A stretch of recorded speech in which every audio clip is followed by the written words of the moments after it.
Gintong Madrid Central Elementary School. Dito muna. Ito yung kinder. Naka-aircon Ayan. sila. Social. So, So dito, ito yung office nila. ito. Ano ba to? Dito tayo sa mga teksto. So, I Ito. love Madrid District. Grabe. Ito yung Madrid District text. Ang abandong, Abandonadong bodega. oo. Dating Banyo. Ganyan na. Grabe. Sira na. Ito yung, Ito yung library nila. tara, sunod. Pasok tayo. Okay. Ito malaking Mga libro. Mga libro. Grabe. Ang dami. Huwag tayo maingay, guys. Tarbayan. Tambayang laro. Ganyan.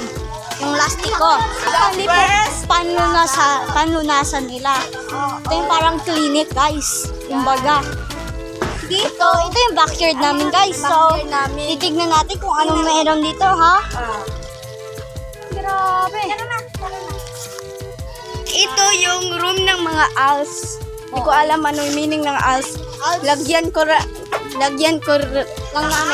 namin dito, ha? Okay. Lapit na tayo dito sa covered court. Yun ang covered court nila. May volleyball pa dito. Muna. Spread na. Dito, ang sped.